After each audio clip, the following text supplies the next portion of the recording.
welcome to all of you. Thank you so much for spending your time here with us. Today's session is going to be facilitated by Dr. Tyrone Howard. The session is called Supporting African American Student Needs During COVID-19. Dr. Howard is a professor, a Pritzker Family Endowed Chair in Education to Strengthen Children and Families, Director of the UCLA Pritzker Center for Strengthening Children and Families, Director, UCLA Black Male Institute, Graduate School of Education and Information Studies, University of California, Los Angeles. And so wanted to definitely give you that information about our who's going to be facilitating our session today, and then want to let you know about the series in general. So let me give you that introductory information. All right, so we want to welcome you to the CAAASA UCLA CCEE Advancing Equity in an Era of Crisis webinar series. The California Association of African American Superintendents and Administrators, or CAAASA, and the University of California, Los Angeles Center for the Transformation of Schools put this project together to support equity in virtual learning as we all shelter in place to prevent the COVID-19. This work has been made possible by the generous support of the California Collaborative for Educational Excellence, or CCEE. We are grateful for their partnership on behalf of California's K-12 public school students. At the end of our live session today, I'm going to ask you to complete a survey to evaluate our time together. If you're watching a recording of our earlier conversation, because these are recorded, please complete the survey as well. I'm actually going to pause for a second with the introductory information just to check to see if Dr. Howard has gone. Yep, in the room. So let me go ahead and pause so I can let him in. Hold on.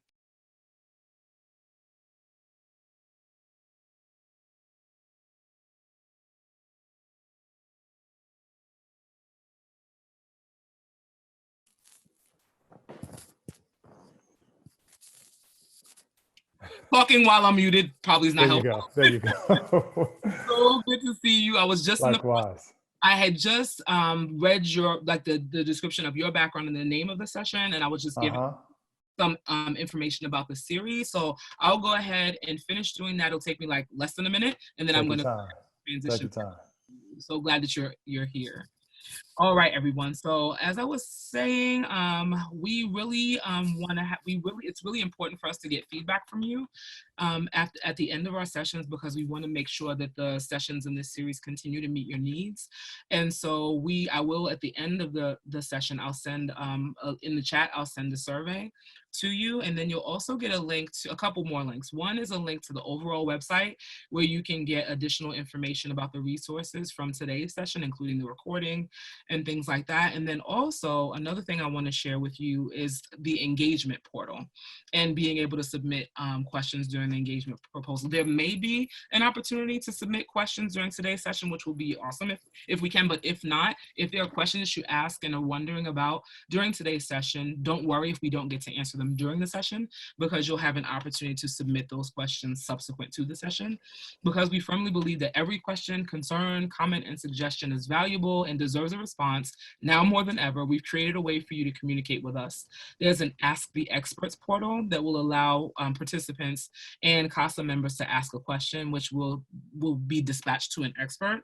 And then we'll download the questions from the portal at 5 p.m. each business day, and you'll receive an answer by the end of business within 48 hours. And we look forward to serving you as we work together in responding to the needs of our members, friends, and community stakeholders during the shelter-in-place season. So I'll share those links later on in the session, but I'm going to stop talking now because I would love for us to be able to hear from Dr. Howard. So here you go, Dr. Howard.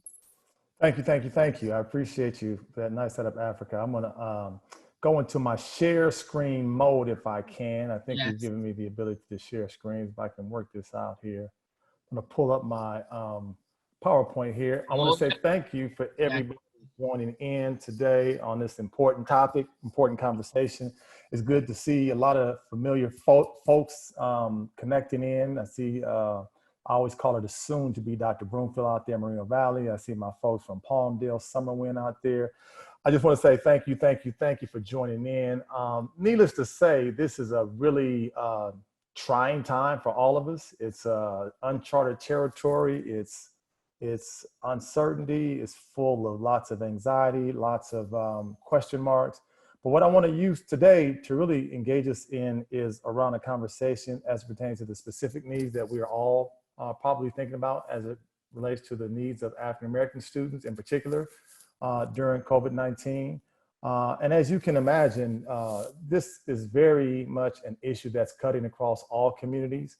But we know, and it goes without saying, but I will say the obvious, that when these kinds of issues affect our country, what we know is that African Americans and many other communities of color tend to suffer from the effects in a much more pernicious way. And so I want to just kind of use the time today to really kind of delve into a couple of different areas that I know you all are thinking about, and to have us think sort of outside the box, if you will, about ways we can begin to be a little bit more proactive about what we're going to have to think about, what schools may need to look like when we do resume, whenever that might be.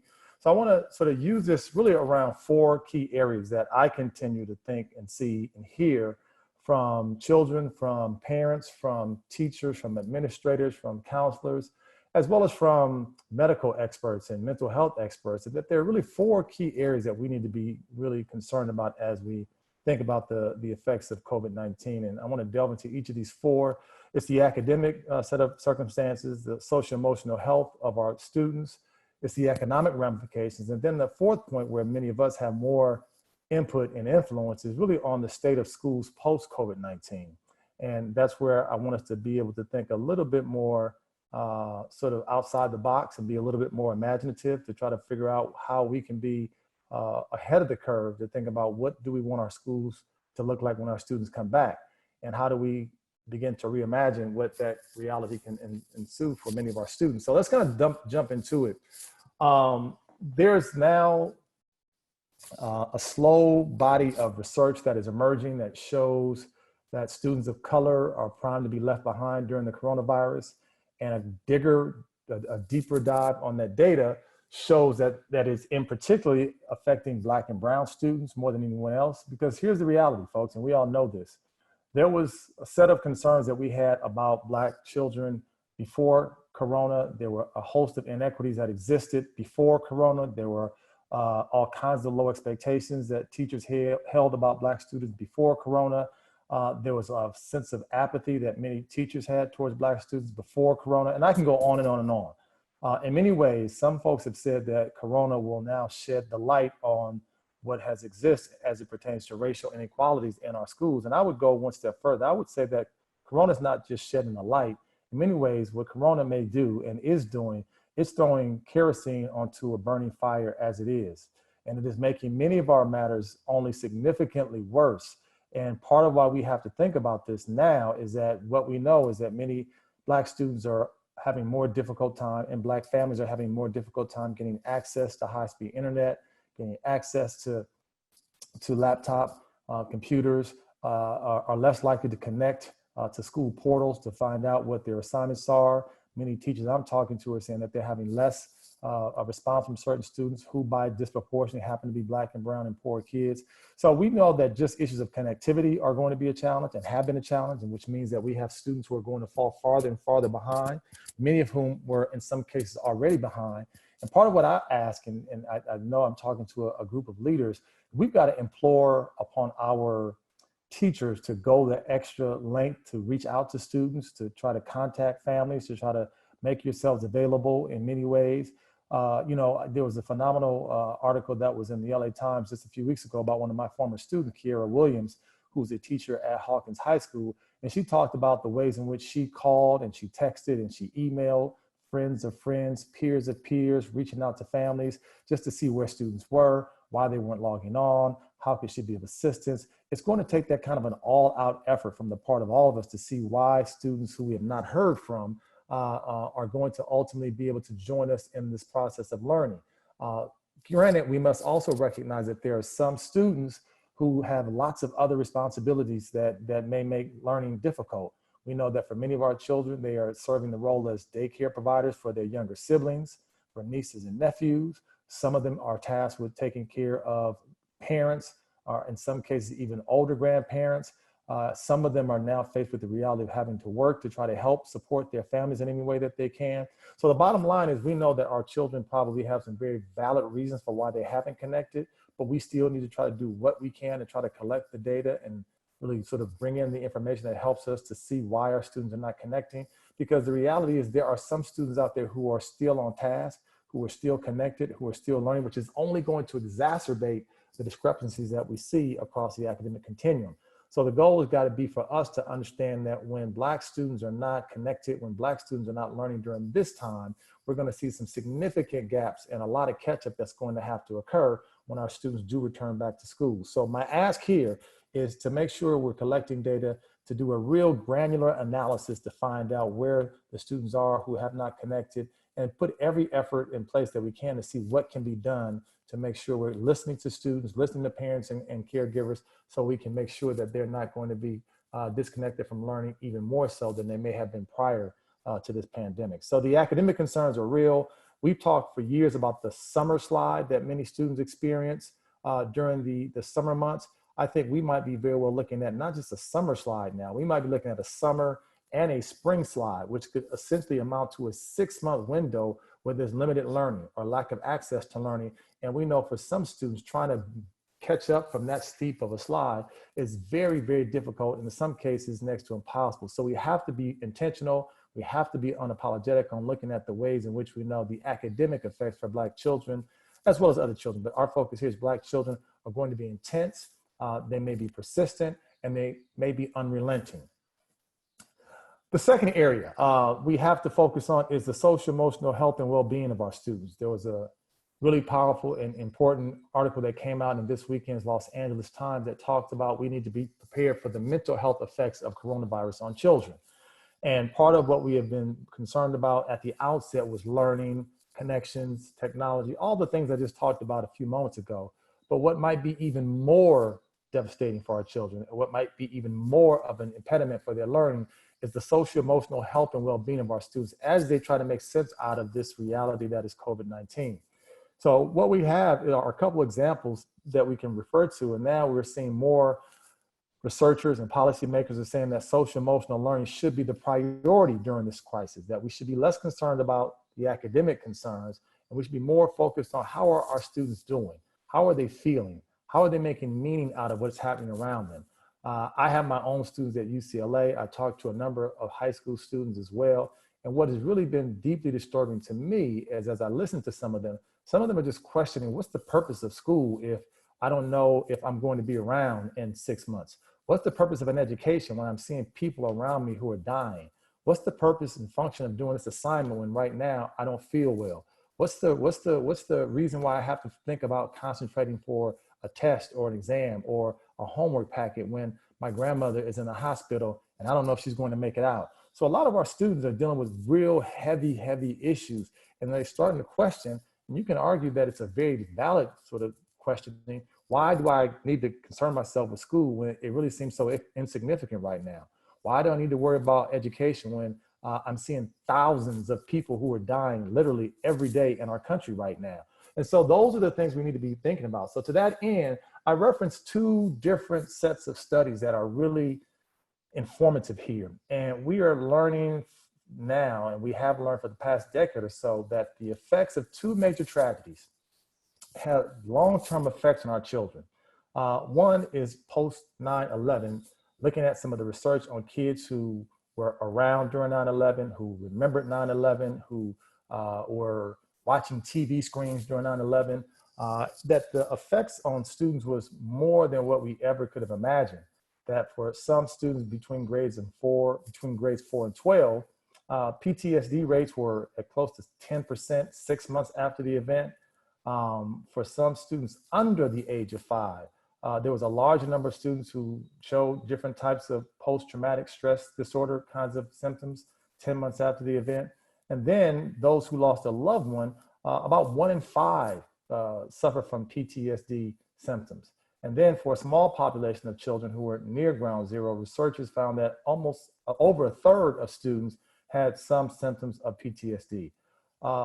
The same thing we found with this study that was done on looking at children's mental health post-Katrina. Close to 1/3 of the kids showed PTSD symptoms. For anyone who lost a loved one, half of those students showed some types of depressive or anxiety types of symptoms. And even 5 years, 7 years later, kids still talked about the ways in which they felt sadness, they felt inability to concentrate, to focus, because of the loss, because of the devastation, because of what they saw, what they heard, or what they felt during these tragedies. Now, I bring up Katrina and I bring up 9/11 because those were horrific events. Both of those events, we lost approximately 3,000 people in Katrina, about 3,000 people in 9/11.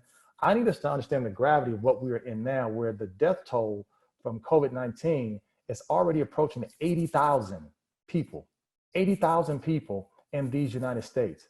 So while we see the devastation that 9/11 and Katrina had on our children, I need us to understand that those were localized events. Katrina was localized to New Orleans. The 9/11 events were localized to New York and to Washington, D.C. COVID has had a global impact. It's impacted almost every corner of our country. This is not just a one city issue. This is a multiple city issue. And so if we understand what the data has told us about the social emotional well-being of our children post these tragedies, we can only imagine what it's going to look like when we look at the devastation in terms of the social emotional effects and well-being of our children post COVID-19. So to that end, I say that we have to do a couple of different things, and we need to start being very unintentional about these things, about the social emotional health and well-being of our children. Number one, I think it's time for us to start a conversation. I believe that mental health for far too long has been a taboo topic in our country. We don't like to talk about mental health. We don't like to address mental health. We try to skirt mental health under the rug. But I think that mental health has been even a bigger stigmatism in Black and brown communities, where we are, for a variety of reasons, uncomfortable talking about mental health issues, unwilling to talk about mental health issues, don't want to talk about mental health issues, or we just feel just woefully sort of unsure about if we should even engage in mental health issues. I am saying it's time for us to start a conversation.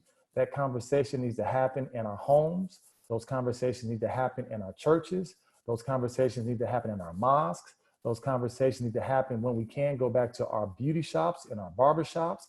Those conversations need to happen in our classrooms, in our schools. We have to start talking to our children, about our children, and around our children about the importance of mental health. I think we have too many young people who are suppressing what they feel, too many young people who are acting as if what they feel is not important. And I think that oftentimes serves as a major impediment to helping our students learn, because starting this conversation will be the important step to move us towards starting to destigmatizing mental health. I think we have to help people understand that talking about mental health is a sign of strength, that talking about what you need is a sign of emotional maturity. Asking for help is something that people who are in a position of strength do, and they do all the time. There's no shame, there's no embarrassment, there's no sense of inadequacy about doing that. And I think we as the adults need to model pro-social and positive mental health behavior. We need to talk about when we feel depressed. We need to talk about how we deal with our anger. We need to talk about how we deal with our sadness. We need to model the kinds of ways in which many of us now have turned to yoga, we've turned to mindfulness, we've turned to deep breathing, we turn to our spiritual foundations. We are now using a wide range of tools to help us cope with some very stressful times. We do those things in our own private lives, and then we show up with students and we never mention a word about it. I think the more we talk about it, the more we normalize it, the more we put it on display and help students recognize that we are just like them, we are human. We hurt, we feel, we need, and we want support. The more we model that, I think the better off we'll be. And then to that end, I think we also need to begin to identify community resources. Depending on what part of the state you're in, we have lots of community-based organizations that offer mental health supports. And it's not only for our students, and I want to make this point clear. It's not only for our students. Sometimes the support needs to also be in place for our families and our parents as well, because they are also coping or trying to cope with their own stressors. We know that the issues around mental health and well-being is not just relegated to young people. In some cases, it's multi-generational. So we have to start this conversation. It's not a one-time conversation. It's an ongoing conversation, and everybody needs to be involved. No matter what your role is in a family, no matter what your role is in a school, we have to start this conversation. We know that too many of our young people are walking around holding heavy, heavy burdens.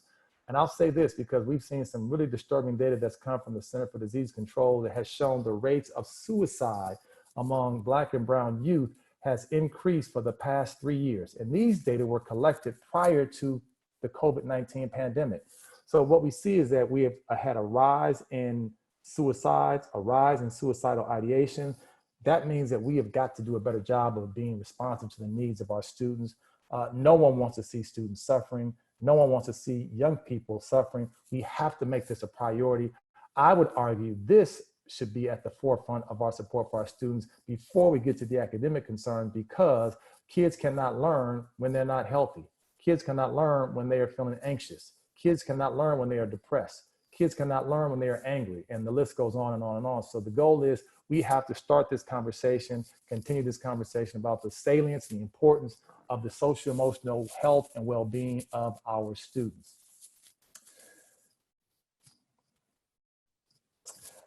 I say that because here is what happens in schools, and I have a lot of leaders who are part of this conversation, and this is where we need to step up.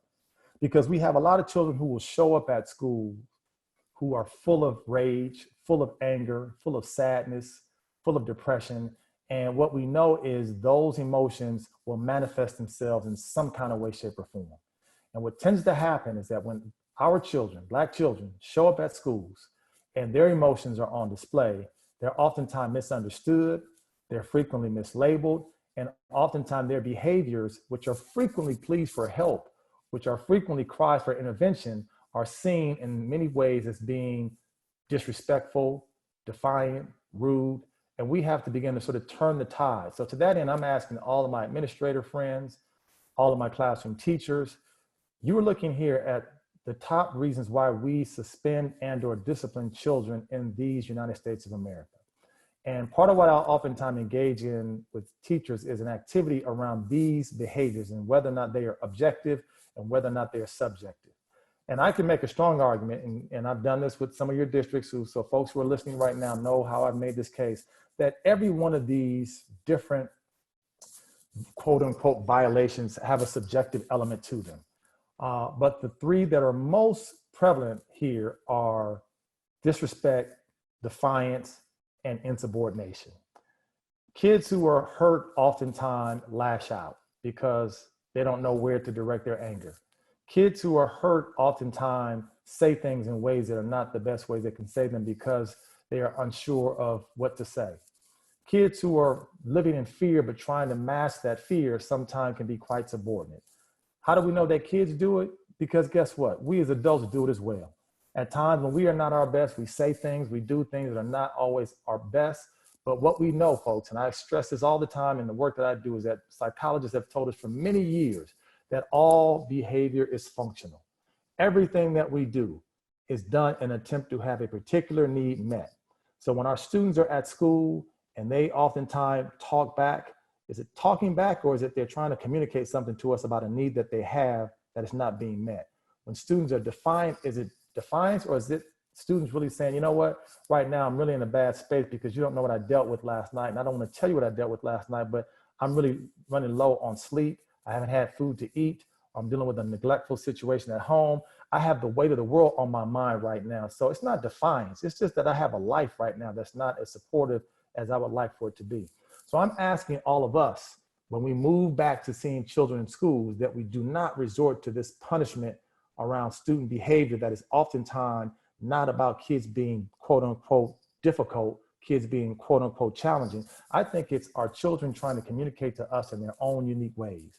I'm asking us to be more patient, to try to understand root causes, to be more tolerant, to be more understanding, to be more flexible, because each of these areas up here, each of them, truancy, threats, defiance, even weapons in some way, shape, or form, is oftentimes rooted in something much deeper that I think oftentimes our children don't get the benefit of the doubt to explain, and they're oftentimes looked at as being problematic, being seen as pathological. Let's get rid of them. Let's remove them from our classrooms. Let's kick them out of our schools. And I maintain that the very students who are oftentimes most quote unquote disruptive, most challenging, the ones we tend to push away the most are the very students that we need to bring closer to us. They are asking for help. They are begging for support. It may not sound the way we think it should sound. It may not come across in the way that we think they should come across, but I maintain we have to be able to try to understand that much of what we see from our students and what we will see from our students is going to be misdirected anger, misguided frustration, misplaced anxiety. When you've got students who are experiencing homelessness, guess what? They're going to show up at school sometimes not in the best of moods. When you got students who show up not knowing where their next meal is coming from, they're going to show up at school not being on their best behavior. I'm asking us to just be a little bit more thoughtful, sensitive, aware of the fact that the behaviors that we see are not always kids who just want to be difficult. I think our kids are trying to communicate to us the best way that they know how, and we have to listen in a much more reflexive and I maintain more culturally responsive way. Many teachers at the schools that you all serve know how to do this, and they do this with the best of them. They cultivate this big R word that I'm going to stress: relationships, relationships, relationships. That is the fundamental key that we have to be mindful of. How do we cultivate these relationships with our students so that they understand how to communicate to us and that we know how to communicate with them? I'm going to give a shameless plug right now. Myself and two teachers just wrote a wonderful little book called Cultivating Relationships, and it gives a lot of strategies that teachers can use on how to build relationships with students. It's called No More Teaching Without Positive Relationships. Shameless plug on that one, Africa. I had to get that one in, okay? All right, let me keep going. I was gonna say, I'm not mad at you for that. I'm about to drop the link into the chat. I appreciate that. Let me move to the economics of this, folks, because here's the other thing we have to come to grips with. There are the academic ramifications of COVID. There are the social-emotional ramifications of COVID. But what our students are also going to suffer from are going to be the economic effects of COVID. And part of that is rooted, not part of it, much of it, if not all of it, is rooted in this reality. We have seen in the past 2 months the number of jobs that have been cut or scaled back or outright eliminated. We have seen that there have been over 30 million people who have filed for unemployment in the last 2 months. That is affecting everyone in this country, whether you are white, black, brown, red, blue, green, yellow, it affects everybody. But what we know is that the history of race and racism in this country has taught us, the history of structural inequality has shown us, is that when the economy takes a dive, the national numbers that we see are typically far worse for Black and brown folks. So to that end, what we are seeing is that the Black unemployment rate has doubled in the last month to close to 18%. Some economists state that that number is conservative because that only calculates the number of people who are out pursuing jobs, and that the rate of Black unemployment might be as high as 30%. I need you to let that number sort of sit for a second. It could be potentially as high as 30%. And we know that Black and brown communities are most likely to be in working class jobs, low skilled wages, where those are some of the first jobs to go. We also know this, that many of our families unfortunately do not have a resource of savings or a nest egg that they can fall back on, or the sort of the network of people who can help support economically. What that means is that our students are going to be coming to school facing some significant challenges, where students might be parts of families where they can't pay rent. So now they are moving from one place to the other. The rates of homelessness have always been higher for African Americans than any other ethnic or racial group in this country. Earl Edwards, a doctoral student of mine, has been studying this for the past 4 years, and some of Earl's data is just deeply disturbing when you look at the rate of Black homelessness. And we see that Black children who experience homelessness have a host of different economic and academic challenges in life. We also know that when we see the number of children who are homeless, the likelihood that they're also going to be experiencing food insecurities, the increased likelihood that they may be caught up in human sex trafficking is more likely. The effects of this are devastating on levels that we cannot always understand. So recognize the realities of the economics of what's going to happen. Part of what we're also deeply concerned about with the work that I do at the UCLA Pritzker Center is that we know that when it comes to issues of abuse and neglect, schools, teachers in particular, are the #1 group of individuals who are likely to report cases of abuse and or neglect. Since our students have not been in schools, they have not been in the presence of teachers, counselors, and other administrators. So the Department of Children and Family Services across LA County is telling us that the number of child abuse and neglect cases being reported has declined significantly.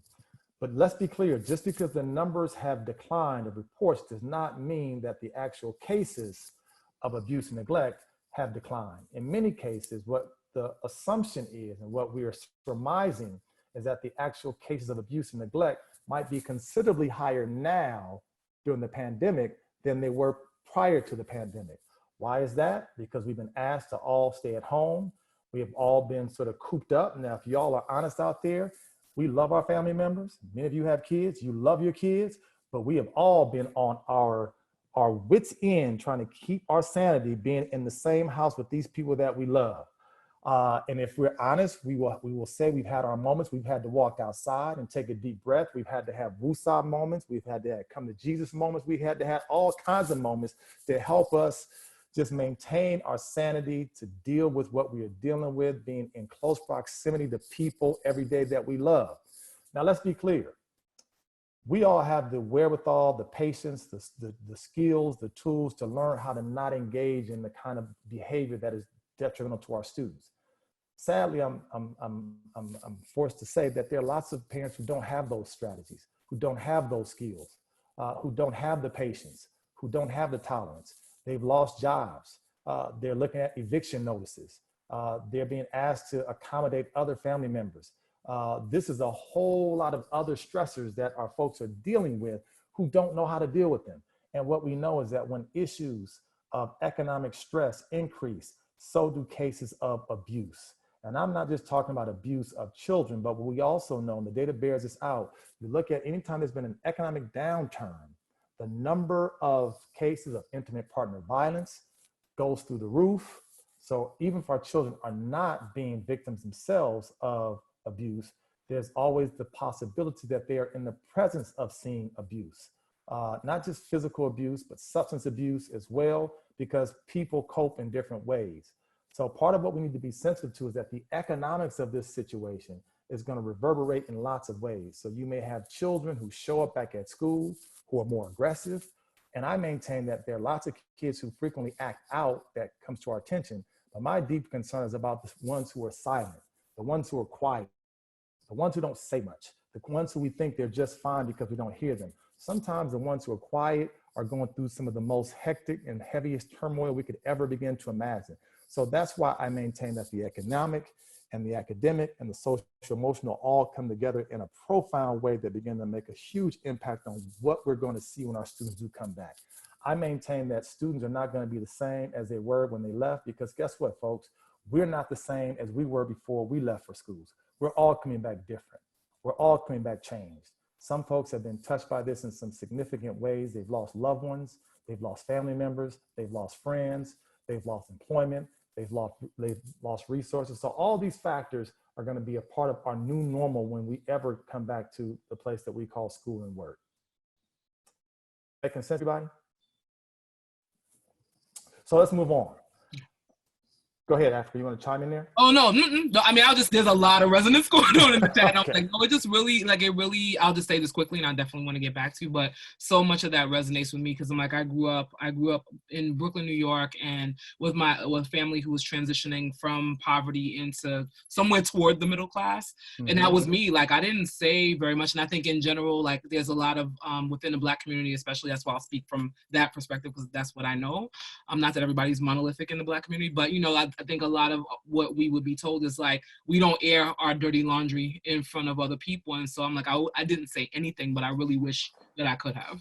Yeah. Yep. Spot on. And if I can go back for a second to I mentioned Earl Edwards' research. Earl does some phenomenal research that looks at homelessness. And one of the things he's talked about is the stressors that come with doubling up. And many of us have come from families and situations where we've doubled up, where we might have our residents, but we take in a cousin and her 2 children, or we take in an uncle and his lady friend and her son. And we've done this because that's the tradition that we have in many of our communities. If we help, and that is generous, and that says a lot. But at the same time, there are stressors that come with the doubling up, because someone is living in someone else's quarters. They're occupying someone else's spaces, and we become creatures of habit. This is our ecosystem. There's a way we want things to be done. There's a way we want things to be said. And when you have somebody else in your ecosystem, especially if it's 3, 4 people who all of a sudden come into your house, it is oftentimes full of tension. You walk to your refrigerator, you know you had a little bit of your ice cream left in that freezer, and you go looking for your ice cream, and you find out your ice cream is gone, and you learn that somebody's taking your ice cream. You know what can break loose, right? You have all kinds of ways in which you've done things. And part of what we have to recognize, we're going to see more families who are doubling up, tripling up, And that causes lots of tension because oftentimes what some folks will say, and we have all been here and we've all heard this, if you don't like it in my house, you know what you can do. You can pack your things up and you and your 3 kids and your significant other can find someplace else. Y'all gonna get me preaching up in here. But anyway, I'm saying the fact of the matter is there are gonna be some stressors. Even as we try to help, even as folks move, even as folks are transient, those bring additional types of issues that we have to deal with every single day. And we have to be prepared for our students coming into our schools, not sure how to make sense out of this new and different reality. And here's the other unfortunate part. We don't know how long this is gonna last. So some of these issues might be in place for the next 6 months, 9 months, 12 months. There's some estimates that says that we may not even have a vaccine for another 1.5 years, which means that our schools are gonna be affected for the next 1.5 years. So I say all that to say, let's sort of buckle ourselves up and be prepared for a longer ride.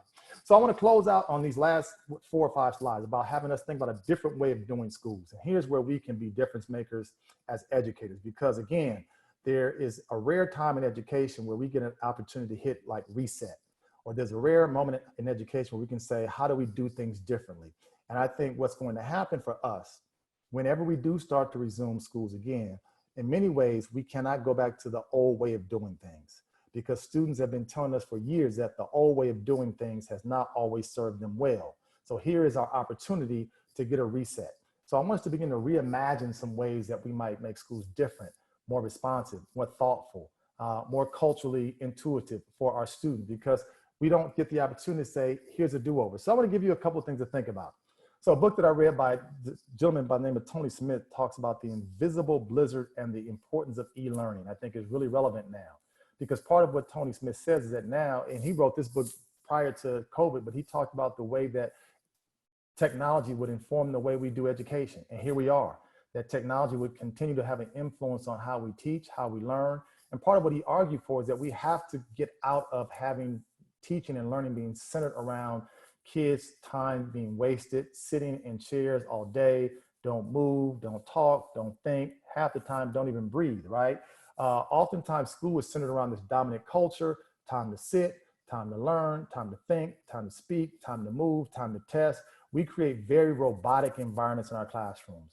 And there are students who are telling us every single day, I do not fit in this box. I cannot sit for this still. I cannot just be so rigid in how I do this learning because it does not fit who I am as a human. So what Tony Smith suggests is, what do we think about the way we might create a new system where teachers can use their creativity to connect with students about ideas and projects and activities and not being dictated by time. If we don't get through with it today, guess what? We'll come back to it tomorrow. Sometimes these standards are based on sort of this rigid sort of step and lock fashion, and somehow kids all learn in the same way at the same time and they comprehend in the same way in the same time. Our kids are brilliant. They are amazingly bright. They understand things about the world that we could never have imagined at that age. My thing is, we don't tap into their brilliance. We don't see their genius. We want them to sit, to be quiet, don't move, don't express, don't disagree, don't talk back. And I'm saying we are wasting out on this unbridled amount of just brain power that our youngest of children, all the way up to our oldest one, brings to us every single day. Let's begin to reimagine and revision what schools can look like, where kids can begin to engage in more project-based learning. The idea that if kids could be more hands-on in their learning, if kids could be able to take real-world problems and think about how they could create real-world solutions, I think that's what would get kids excited and engaged and interesting, right? Our kids sometimes look at, why do we have to study the War of 1812? What does that matter to me in 2020, right? Our kids are bored out of their minds in our classrooms sometimes. They are bored to tears in our schools because they don't see the relevance, they don't see the connection. Project-based learning that's centered on sort of real life experiences can help to really sort of ignite that genius that we know all of our kids have in them. I also maintain this too. We push college, and I push college a lot for each and every student, but I think we also need to push career readiness just as much. Our kids, some of our kids say, look, I don't like school, I don't want to go to college. But guess what? The reality is many of those kids have the wherewithal, they have the intelligence, and they have the ability to find ways to create careers for themselves that are about a vocation, about a skill that they have learned. I have been just really sort of in awe of all the first responders, the nurses, the folks who care for the elderly, who have been, I mean, really angels in terms of what they've done for our communities during this time. Let's help our kids think about the wide range of options that they can explore around vocations such as electricians, teachers. Now, look, somebody invented this platform called Zoom. And that person, whoever she is right now, is probably sitting back living the good life because they had an idea that was a hands-on idea and took it to the next level. Our kids, I watch them around technology, they are whizzes. I've got a 5-year-old niece. 5-year-old niece just turned 5. She will take my cell phone and she will show me how to do things on my cell phone that I didn't even know that I could do on my cell phone. These kids have an ability to connect with technology that is just brilliant. And I maintain that we as educators have to think about what does it look like to create schools that are centered on projects, real life kinds of realities, engaging technology, the things that kids are already having an interest in, and how can we tap into that? I also maintain, what if we implement what's called a focal student approach? And by that, what I mean, every school can tell me the top 10% of our students and who they are, and we praise them and we celebrate them as we should. What if we took an approach that said, what are the 10% of students who are struggling the most in our schools? And how do we think about a plan of action to help our students who are struggling the most, the students who are most disconnected from learning? Much in the way like we have used IEPs, what if we had IEPs that were mandated for us to take those kids who are at the bottom 10 to 15% of our schools and say, we want to create a specialized set of curriculum interventions for those students. We want to assign each of those students a mentor so that he or she has someone that they're accountable to. What if we had a special relation with each of the home sources for all those bottom 10% of our students? What if we were to think about the students who have the greatest need and put together strategic plans to reach those students? That's the way that schools should be. Yes, our job is to essentially reach to everybody. I love this idea someone just mentioned around a personalized learning plan. You can make the argument that it will work for every student, but especially those students who are in the greatest need, because we know who they are. They're in our office every single day. They're absent for long stretches at a time. We look at our standardized test scores and we can tell who they are. I think we need to have a focal student approach where we almost form like a small committee of people, 2, 3 people. Doesn't always have to be teachers, it can be staff. I maintain some of our instructional staff, some of our support staff are oftentimes able to connect with our students better than teachers can at times. So this is bringing the entire village together to say, what can we do to support those students who are in the greatest need? Also, what if we begin to gather data from students about their experiences regularly? What am I talking about? You know, one of the things we do at the college level, at the end of every semester, we give students the chance to evaluate us as the teachers. And they get to do so anonymously, and they get to give us feedback on whether or not they hated us, whether or not they liked us, what they learned, if it was too easy, too hard. And it's good feedback for us as professors. Now, what some of us are being asked to do, and what we have been doing, is we're asked to give mid-semester or mid-quarter evaluations, all anonymous. Students tell us, their professors, what's working, what's not working, are they learning, what would help them learn? So that way we can make some adjustments on the fly so we can hear firsthand from our students, and then we can make adjustments accordingly. I always say, what if we did that same thing for our students at the K-12 level? What if we let them tell us how we're doing? What if we ask them, are you learning in my classroom? Am I teaching well in this classroom? What would make the learning a little bit better? How can I do some things differently? Many of us may not want to hear that, but I think if our jobs is really about trying to help each and every student, I think it requires us to be willing to listen to the feedback that students give us. We can create some really anonymous methods that students can use to go onto a computer or use a sheet of paper and say, here's something I like about your class, here's something I don't like about your class, and here's what I wish you did for the rest of the semester. Sometimes they might tell, I wish you would just talk less and let me work more. They might say, I wish you would get up out your desk and at least walk around the room and see if people need help. You'd be amazed at the kind of feedback that we could get from students. I think, Kimberly, you're spot on about the fact that we all need to grow. We can grow with feedback. Is that feedback going to hurt sometime? Absolutely it is. But look, y'all know the saying, no pain, no gain, right? I think when we hear from students and we give them the opportunity to be very transparent about how we can be better as teachers, they can ultimately be better as learners. We tell them all the time what we think about them. We tell them on a regular basis if we think that they're on point. We give them our opinions of them on a regular basis. And that's why many of them check out. That's why many of them don't engage. That's why many of them don't like us. Where's the reciprocity here? Where do students get the opportunity to tell us what they think about us? So I think we need to be mindful of how we reimagine schools to think outside the box, where we create data spots to allow students to give us real-time feedback, real-life data on how we can be better. And then I want to go here. We have all kind of data that's telling us that there are certain ways that students can learn.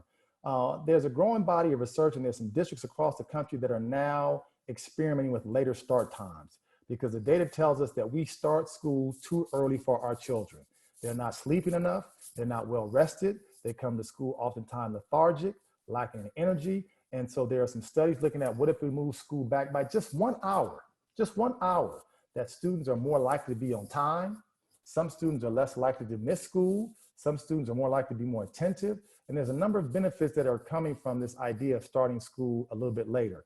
Now, of course, that has a significant set of consequences for what it means if the day goes longer, because now we have to think about transportation, pick up, drop off, after school programs, sports, parents, work, all those things. So we have to think this through, and every district has to sort of contend with its own set of contingencies. But how about we at least put the topic on the table for discussion? What would schools look like? Who would it benefit? Would it be better for learning? Would it be better for teaching? Because we know that there's some things that suggest that our students are not sleeping enough, they're not resting enough. And many of us who are on this call have walked in the classrooms, and students are in the classroom, head down on the desk, sleeping because they did not get enough. So I want us to think about what some of the research is telling us about this idea of recess. I am being blown away by the number of schools who I learned about prior to the pandemic who were taking away recess from students. Folks, our young people need to burn energy. They need to get out. They need to run. They need to play. They need to be able to sort of exert the energy that is all balled up in them. I could never understand how teachers would say the very students who were the most hyperactive in their classrooms, they would then want to punish them by keeping them in their classroom and having them sit down at recess. That's the very thing you don't want to do. I think we have to leave recess alone. There's an argument that can be made that in many ways we should be lengthening recess by another 5 to 10 minutes, because kids need to move. Kids need to explore. Kids need to burn energy. Movement is the key to circulating our blood, stimulating our brain, and having our kids ready to learn. So don't mess with recess. And I think 3, we need to organize the day better. We need to ask ourselves the question, do we have the right setup for our kids? Are our periods too long? Are we having kids sit too long? Do we need to give teachers more time? Do administrators need more time? Because look, what we are learning now, it's not the quantity of time in the day that matters. It's the quality of the time we spend with our students. It's the quality of instruction. We waste too much time. We waste too much time. We waste too much time. So we have to think quality over quantity, because it can tell us a lot about the ability to connect with our students. So again, I'm just throwing these ideas out there. We need to rethink, reimagine, sort of rejuvenate the way we structure school, because this may be our one rare opportunity to say what we're doing is not always working for every student. What else? We're almost done. I'm going to wrap up. We might get to a few questions in a minute. I want to refer you all to the UCLA Pritzker Center, because what we're doing, and I would really recommend other folks across the state do something similar. Our parents and caregivers need resources. They need to know where to go for assistance, where to go for help. We are compiling a series of resources here in Los Angeles County for children and families who need shelter, for children and families who are in need of employment opportunities, for children and families who are in domestic violence situations. And this is just a snapshot of what we have. We have a laundry list of resources we're pulling together from the County of Los Angeles. And I would encourage every county to start thinking, where can we as schools serve as basically the resource hub, to say, where's the local food bank? Where's the local mental health services program? Where can we go if you have a mom and her 2 kids are in an abusive situation and they're trying to seek shelter? Where can I go if I need to see about any kind of legal support, because issues around residency have come up because of folks who are undocumented? And let's be clear, there are Black folks who are undocumented as well. We don't talk about that as much. Where do I go for legal representation? Where do I go if I need help around some issues with rent, and I feel like I'm being evicted unjustly, right? We need to start creating a series of resources. And many of our schools have social workers, not enough in my opinion, social workers, counselors, but we need community liaisons, or community resources who can basically say, no matter what your need might be, if you need help with medical insurance, here's what you can use, here's who you can go to. We need to be able to give our families and our parents and our caregivers warm handoffs to say, here's a person at this place, you can call her, you can call him, you can call them, and they will be able to take you in and talk to you about where you can get whatever you might need. Many of our parents are struggling mightily because they need help. They're willing to ask for help, but they just don't know where to go to get the help. And most of our communities have something in their respective places. Here in Los Angeles County, and I believe in the entire Southern California region, 211 is a number we should all have for our parents and caregivers, because you can start with 211 and you can say, I need, and fill in the blank, and they can get you the important sort of resources that you need. So I want to reinforce this point. I don't have the link to this website. You can go to our Pritzker website. We're going to have that up. We're still compiling the list right now. We've been doing some weekly series on issues tied to children and families during COVID. There's a big concern around what's happening in our courts. Many of our foster children whose custody cases are tied up in the courts have been placed on hold because of matters tied to COVID. There's an issue of probation. We know a number of our young people who are in probation who, again, their issues are tied to the courts. This is affecting every corner of our community and our society. And the goal here is to think about ways we can put our parents and caregivers and relatives and educators in touch with the supports so that they don't feel overwhelmed. I will say this, at the end of the day, folks, here's what we have to ask ourselves. What are the possibilities and limits for redoing and redesigning the way that schools operate and function? I believe that the possibilities are endless. I think that there are no limits to what we can do. I think it requires the best in all of us. I think it requires us to begin to reimagine, to reconfigure the very way we engage with young people. I think it really should push us to think about how we can have hard conversations with our staffs about how they see the students that they interact with every day. I believe oftentimes we are quick to write off children without recognizing the amount of incredible resilience that they show every single day just to show up at our schools in the face of adversity that they encounter every single day. I just think that this is an opportunity for us to look deep within our own selves to say, why do I do this work that I do? Why do I work in the school system that I do? Who are the students that I serve? And am I willing to really, really, really go to bat for them? I maintain this is about having hard conversations. I maintain it's about talking some folks out of this profession. I think it's about really, really encouraging folks to retire now. I think it's about really, really pushing the powers that be on our school boards to think long and hard about some of our policies that have been in place that don't serve our children well. I just think this is a total time for us to begin to say, look, we have been shaken to the core by this reality. And like I mentioned earlier, none of us are going to come out the same, but I think we can come out perhaps transformed. We can come out different. We can come out better. We can come out in ways that perhaps we never thought about. And why not also use this as an opportunity to make our schools more mindful of social emotional realities, more mindful of some of the adverse childhood experiences that we know our students go through, more mindful of the economic consequences that we know families are going to encounter, and really thinking about the fact that while we are concerned with learning, we also serve human beings every single day, and their humanity is what should matter first and foremost before we get to any lesson, any curriculum, any assessment, any book. The very humanity which we all share, which we're all connected by, should be the way in which we make sure that we are connected every single day. So with that being said, I have run my mouth enough.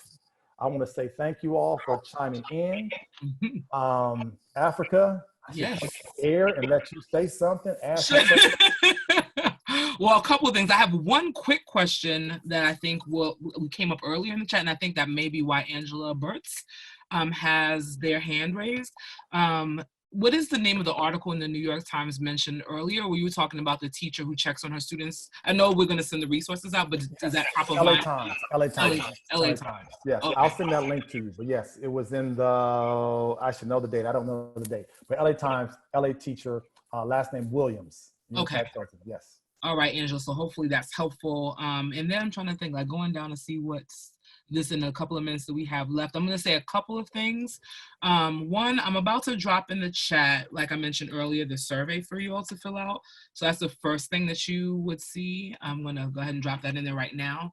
I also mentioned a bit earlier that I would give you the link to a portal where you can go and share your questions that may not have had that you may still have kind of, marinating in your mind after today's session. So that's this link that I'm about to send through now. It's the Ask the Experts portal.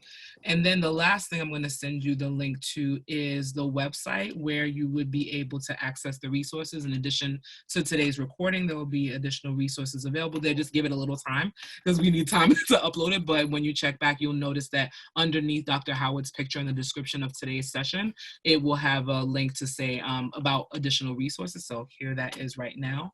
Now, having said all the logistical things, I wanted to say thank you so much, Dr. Howard. My husband and I live outside of Boston, and we have a son who's a junior in high school, a daughter who's a senior in high school, which has been a whirlwind trying to process like what this means for her as she's finishing up her career. But so many of the things, even though I'm in a different state that you talked about today, resonate so deeply and richly. So I just really wanted to thank you so much for saying so much love in the chat, like about how great today's session was. So I've enjoyed it. Thank you, thank you, thank you. I need you all to be safe. Take care of yourself. Take care of your loved ones. Take care of your social, emotional, mental health, well-being, and let's continue to fight for our children. Yes. All right. Thank you so much, everyone. I hope everyone has a great rest of the day. And if you come to additional sessions, you may see me another time. I'll talk to you all later. All right. Take care. Bye-bye. Bye.